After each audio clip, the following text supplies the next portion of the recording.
नमस्कार दोस्तों, स्वागत है आपके अपने YouTube channel next study point में। आज है 13 जुलाई 2020 और 13 जुलाई 2020 से करंट अफेयर के जितने भी महत्वपूर्ण क्वेश्चन बनेंगे वो हम इस वीडियो में करने वाले हैं। साथ ही साथ इन क्वेश्चन से रिलेटेड फैक्ट भी मैं आपको बताऊंगा, इसलिए आप पूरा वीडियो को ध्यानपूर्वक देखना। वीडियो अच्छा लगे तो लाइक शेयर सब्सक्राइब और प्रेस द बेल आइकन दबा देना, ताकि आने वाली हर वीडियो का नोटिफिकेशन आपको मिलता रहे। चलते आज के इस पहले क्वेश्चन पर। पहला क्वेश्चन है, his holiness the 14th Dalai Lama and illustrated biography नामक पुस्तक किसने लिखी है? तो इसका जो राइट आंसर हो जाएगा वो हो जाएगा ऑप्शन नंबर ए, यानी कि तेंजिन गे तेथोंग। ठीक है दोस्तों, जो ये पुस्तक लिखी गई है ये लिखी गई है तेंजिन गे तेथोंग और ये लिखी गई है दलाई लामा। ठीक है, दलाई लामा जो है उनके ऊपर लिखी गई है ये पुस्तक, और इनके जो राइटर है वो है तेंजिन गे तेथोंग। ठीक है दोस्तों, कौन है? तेंजिन गे तेथोंग। बात कर ली जाए दलाई लामा की, जो जिन पर पुस्तक लिखी गई है, तो ये है दलाई लामा। दलाई लामा जो दलाई लामा के बारे में आपको बताऊंगा दोस्तों, क्योंकि इतिहास में भी इनका बहुत ही चर्चा चलती है, इसलिए थोड़ी फैक्ट इनके बारे में। इनका जन्म जो है 6 जुलाई 1935 को हुआ था। दलाई लामा का जन्म जो हुआ था 6 जुलाई 1935 को हुआ था। ये एक ताकस्तेर क्षेत्र जो बढ़ता है तिब्बत में, वहाँ पर ओमान परिवार में इनका जन्म हुआ था। और दलाई लामा जो है एक बौद्ध धर्म गुरु भी है, वर्तमान में बौद्ध धर्म गुरु भी है। दलाई लामा तिब्बत के आध्यात्मिक गुरु और राष्ट्राध्यक्ष भी हैं। दलाई लामा के बारे में बहुत ही रोचक तथ्य है। दलाई लामा जब स्टडी कर रहे थे, दलाई लामा अपने बौद्ध धर्म में इसमें स्टडी कर रहे थे, तब 1949 में तिब्बत पर हमले हुए थे, जिसके चलते इन्होंने राजनीति में कदम रखा था। और वहाँ के स्थानीय लोगों ने इनको कहा गया कि राजनीति में हमारा साथ दीजिए, क्योंकि इनको बहुत ही नॉलेज था उस टाइम में। तो दलाई लामा ने जब राजनीति में कदम रखा, उससे पहले इन्होंने चीन की सरकार से, जो वहाँ के नेता थे, उन्होंने उनसे बात की चीन की सरकार से कि हमारे जो तिब्बत क्षेत्र है उस पर आक्रमण न करें। वहाँ से इनका कोई मसले का हल नहीं मिला। फिर इन्होंने यूएनओ में शांति के लिए एक मसले के हल के लिए एक अपील दी थी यूएनओ में, लेकिन वहीं से भी आज तक कोई इन्हें ठोस रिजल्ट नहीं मिला। ठीक है दोस्तों, ठोस परिणाम नहीं मिला, और ये मसला आज भी अटका हुआ है। ठीक है, तिब्बत का जो मसला है ये आज भी अटका हुआ है। 1963 में जब लोकतंत्र का एक प्रारूप इनके द्वारा तैयार किया गया था, उससे भी भंग कर दिया गया था। ठीक है दोस्तों, 1963 में दलाई लामा द्वारा अपने ही क्षेत्र में एक लोकतंत्र का एक प्रारूप तैयार किया गया था, जिसे भंग कर दिया गया। और मैं मोस्ट इम्पोर्टेंट यहाँ से एक क्वेश्चन बनता है दलाई लामा से कि दलाई लामा को शांति के क्षेत्र में नोबेल पुरस्कार कब दिया गया? तो दलाई लामा को शांति के क्षेत्र में जो नोबेल पुरस्कार दिया गया था वो दिया गया था 1989। वेरी इंपॉर्टेंट क्वेश्चन रहेगा और 100% पूछा जाएगा आपके एग्जामों में। ठीक है दोस्तों, 1989 सबसे महत्वपूर्ण क्वेश्चन ये रहेगा यहाँ का कि दलाई लामा को नोबेल पुरस्कार कब दिया गया था। तो ये कब दिया गया दोस्तों? 1989 में इनको शांति के क्षेत्र में नोबेल पुरस्कार दिया गया था। ठीक है, ये एक अहिंसावादी थे। ठीक है, और हिंसा के सख्त खिलाफ थे। जब स्थानीय लोगों ने यहाँ से, जब चीन ने आक्रमण किया, तो इन्होंने अहिंसा का मार्ग अपनाकर वहाँ से जो पलायन के क्षेत्र, यहाँ के स्थानीय लोग जो पलायन कर रहे थे उन्हें रोका और उन्हें समझाकर, मतलब अपने ही राष्ट्र को बचाया इन्होंने, जिसलिए इन्हें 1989 में शांति के क्षेत्र में नोबेल पुरस्कार से नवाजा गया। अगला क्वेश्चन बनता है अपना, मास्टर कार्ड ने लोगों और मध्यम उद्योग जो है उनके विकास के लिए कितने करोड़ रुपए देने की घोषणा की है? तो इसका जो राइट आंसर हो जाएगा वो हो जाएगा ऑप्शन नंबर बी, यानी कि 250। यानी कि ये जो जितनी भी राशि दे रखी है ये करोड़ों में है। ठीक है, तो 250 करोड़ इसका राइट आंसर हो जाएगा। मास्टर कार्ड ने लोगों और मध्यम उद्योगों के विकास के लिए 250 करोड़ रुपए देने की घोषणा की है। ठीक है, तो ये जो घोषणा की है ये मास्टर कार्ड द्वारा की गई है। बात कर ली जाए मास्टर कार्ड से भी क्वेश्चन पूछे जा सकते हैं, क्योंकि ये अधिकतर क्वेश्चन जो डेली हमारे रूटीन में रहते हैं उनसे अधिकतर क्वेश्चन पूछे जाते हैं, करंट अफेयर वगैरह से भी। ठीक है, और नॉर्मली भी अगर जो देखा जाए तो जो डेली हम दिनचर्या के हिसाब से जो क्वेश्चन जिनका यूज़ हम करते हैं उनका बहुत ही ध्यान रखना चाहिए। ठीक है, मास्टर कार्ड का आप सभी ने अधिकतर लोग यूज़ करते ही है मास्टर कार्ड का। तो मास्टर कार्ड की स्थापना जो है 1967 में हुई थी। ठीक है दोस्तों, मास्टर कार्ड की स्थापना कब हुई थी? 1967 में। ठीक है, जिसके यहाँ से एक मोस्ट इम्पोर्टेंट क्वेश्चन बनता है कि इसके प्रमुख व्यक्ति कौन हैं? तो वर्तमान में इसके जो प्रमुख व्यक्ति है वो है अजय पाल सिंह बग्गा। ठीक है, अजय पाल सिंह बग्गा। ठीक है, कौन है दोस्तों? अजय पाल सिंह बग्गा। यहाँ के जो प्रमुख व्यक्ति है वो है अजय पाल सिंह बग्गा। मास्टर कार्ड का जो ये क्वेश्चन है ये आपको बखूबी समझ में आया होगा। वीडियो अच्छा लग रहा हो तो लाइक शेयर सब्सक्राइब कर देना दोस्तों, और आगे बहुत ही महत्वपूर्ण क्वेश्चन भी रहेंगे। अगला क्वेश्चन बन रहा है, फ्लिपकार्ट ने कला और शिल्प हथकरघा के क्षेत्र को बढ़ावा देने के लिए किस राज्य के साथ समझौता किया है? तो इसका जो राइट आंसर हो जाएगा वो हो जाएगा ऑप्शन नंबर सी, यानी कि कर्नाटक राज्य। फ्लिपकार्ट ने कला और शिल्प हथकरघा क्षेत्र को बढ़ावा देने के लिए किस राज्य के साथ समझौता किया है? तो इसका जो राइट आंसर है वो हो जाएगा कर्नाटक। कर्नाटक राज्य के साथ समझौता किया है। तो बात कर ली जाए पहले कर्नाटक की, राज्य की बात कर ली जाए तो कर्नाटक जो है जिसकी राजधानी है बेंगलुरु। ठीक है, यहाँ की जो राजधानी वो है बेंगलुरु। कर्नाटक के वर्तमान में जो सीएम है BS येदियुरप्पा। ठीक है, वर्तमान में जो सीएम है वो है BS येदियुरप्पा, और यहाँ के जो राज्यपाल हैं वो है वर्तमान में वजुभाई वाला। ठीक है दोस्तों, यहाँ के जो राज्यपाल है वो कौन है? वजुभाई वाला। बात कर ली जाए फ्लिपकार्ट की, फ्लिपकार्ट जिसकी स्थापना 2007 में हुई थी। मैंने पिछले वीडियो में भी आपको बताया था फ्लिपकार्ट के बारे में, अभी फिर बता रहा हूँ और बार बार रिवाइज़ करता रहूँगा।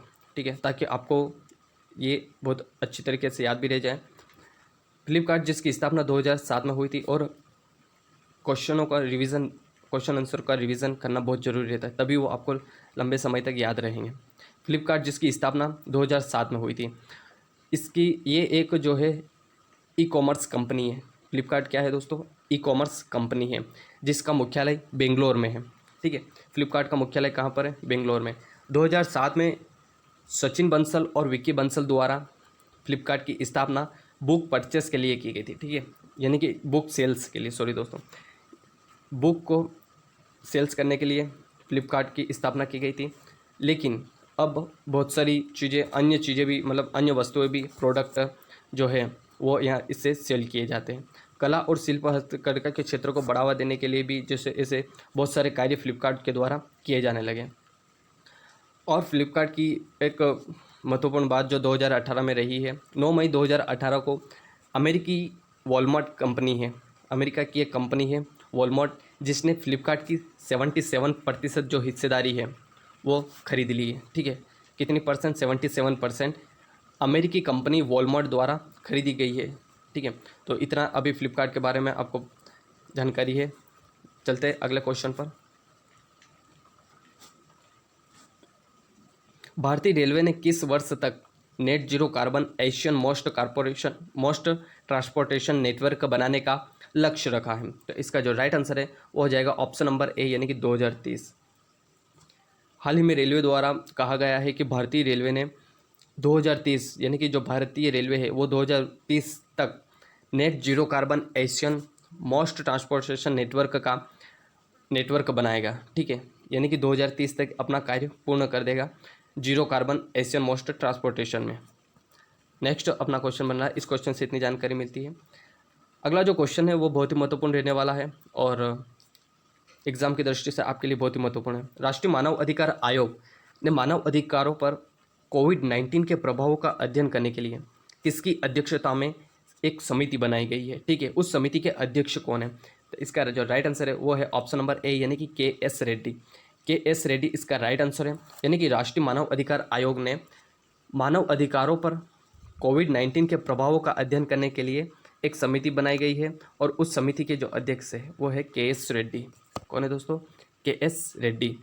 अगला जो क्वेश्चन बन रहा है, राज्य में निजी क्षेत्र में 75% नौकरी स्थानीय लोगों को देने के लिए, यानी कि देने के लिए अध्यादेश को मंजूरी दी है। इसका जो राइट आंसर हो जाएगा वो हो जाएगा ऑप्शन नंबर ए, यानी कि हरियाणा। हरियाणा की राज्य सरकार इसका राइट आंसर है। हरियाणा की राज्य सरकार ने अपने ही राज्य के जो निजी क्षेत्र में जितनी भी नौकरी रहेगी, 100% में से 75% जो नौकरी है वो वहाँ के लोगों को ही, यानी वहाँ के जो स्थानीय लोग हैं उन्हीं को दी जाएगी, और ये अध्यादेश हरियाणा की सरकार द्वारा लागू कर दिया गया है। बात कर ली जाए हरियाणा की, हरियाणा जिसकी राजधानी चंडीगढ़ है। ठीक है दोस्तों, हरियाणा की राजधानी चंडीगढ़ है, पंजाब की राजधानी चंडीगढ़ है, और चंडीगढ़ खुद की एक चंडीगढ़ ही राजधानी। ठीक है, चंडीगढ़ क्या है? एक केंद्र शासित प्रदेश है जिसकी राजधानी चंडीगढ़ है। यानी कि 3 ऐसे सेक्टर है, 3 है, एक हरियाणा, पंजाब और चंडीगढ़, तीनों की राजधानी क्या है? चंडीगढ़। ठीक है, बात कर ली जाए हरियाणा, हरियाणा जिसकी राजधानी तो चंडीगढ़ हो गई, यहाँ के जो वर्तमान में सीएम है मनोहर लाल खट्टर, और वर्तमान में जो यहाँ के राज्यपाल हैं वो सत्यदेव नारायण आर्य है। ठीक है, इस क्वेश्चन से इतनी जानकारी मिलती है। चलते हैं अगले क्वेश्चन पर। इंडिया ग्लोबल वीक 2020 सम्मेलन कहाँ हुआ है? ठीक है, इंडिया ग्लोबल वीक सम्मेलन 2020 सम्मेलन जो हुआ है वो हुआ है आपके ऑप्शन नंबर ए यानी कि ब्रिटेन में। इंडिया ग्लोबल वीक 2020 सम्मेलन जो हाल ही में हुआ है वो हुआ है ब्रिटेन में, जिसकी राजधानी लंदन है। ठीक है, ब्रिटेन की राजधानी क्या है? लंदन है। यहीं पर हाल ही में इंडियन ग्लोबल वीक 2020 का सम्मेलन हुआ है। नेक्स्ट क्वेश्चन है, गूगल ने हाल ही में गूगल प्लस को किस नाम से लॉन्च किया है? ठीक है, गूगल प्लस पहले भी एक ऐप रह चुका है, लेकिन इन्हें अभी हाल ही में गूगल ने गूगल प्लस को फिर से लॉन्च किया है, तो वो अगला नाम क्या है ये क्वेश्चन में आपसे पूछा जा रहा है। इसका जो राइट आंसर हो जाएगा वो हो जाएगा option number A Google current. ठीक है, गूगल करेंट इसका राइट आंसर है। यानी कि गूगल के द्वारा अभी हाल ही में गूगल प्लस जो ऐप था, गूगल प्लस एक उसी को वापस से लॉन्च किया गया है, दोबारा लॉन्च किया गया है गूगल करेंट नाम से, इसको वापस दोबारा लॉन्च किया गया है। बात कर ली जाए गूगल की, तो गूगल क्या है दोस्तों? एक सर्च इंजन है अपना गूगल, और गूगल की एक कैलिफोर्निया की कंपनी है, यूएसए कैलिफोर्निया की कंपनी है गूगल, जिसकी स्थापना 1998 यानी कि 1998 में गूगल की स्थापना हुई थी, और इसकी स्थापना जो है सुंदर पिचई द्वारा की गई थी। ठीक है, सुंदर पिचई। इस क्वेश्चन से इतनी जानकारी मिलती है। चलते हैं अगले क्वेश्चन पर। अगला क्वेश्चन है, Mahavir the soldier who never died, ठीक है, नामक पुस्तक किसके द्वारा लिखी गई है? तो इसका जो राइट आंसर है वो है ऑप्शन नंबर सी यानी ए प्लस बी दोनों, रूप श्री कुमार और ए के श्री कुमार, इन दोनों के द्वारा Mahavir the soldier who never died नामक पुस्तक का लिखी गई है। अगला क्वेश्चन बन रहा है अपना, भारतीय तटरक्षक ने किस देश के तटरक्षक के साथ समुद्री संबंधों को बढ़ावा देने के लिए समझौता किया है? तो इसका जो राइट आंसर है वो है ऑप्शन नंबर ए, इसका राइट आंसर हो जाएगा। यानी कि जो भारतीय तटरक्षक है उन्होंने इंडोनेशिया देश के तटरक्षक के साथ समुद्री संबंधों को बढ़ावा देने के लिए एक समझौता किया है। अब ये समझौता जो है इंडोनेशिया के साथ किया है। तो इंडोनेशिया की राजधानी अभी तक जकार्ता है, लेकिन ये प्रस्तावित राजधानी हो रही है। यहाँ से इंडोनेशिया की राजधानी जो है चेंज हो रही है, तो वो अभी हम बता देंगे अगले जब भी चेंज हो जाएगी, लेकिन अभी फ़िलहाल जकार्ता ही है, और जब चेंज होगी तो वो हो जाएगी कालीपंथ एक क्षेत्र है इंडोनेशिया का, वहाँ पर हो जाएगी, क्योंकि इंडोनेशिया की जो राजधानी जकार्ता है ये बहुत ही तेज़ी से समुद्र के अंदर डूब रही है। ठीक है, ये इसका जो क्षेत्र है ये समुद्र के आसपास गिरा हुआ है, तो ये बहुत ही तेज़ी से डूब रहा है, इसलिए ये जकार्ता की जो राजधानी रखी गई थी, जो जकार्ता राजधानी यहाँ से प्रस्तावित करके कालीपंथ एक क्षेत्र है वहाँ पर इंडोनेशिया अपनी नई राजधानी बना रहा है।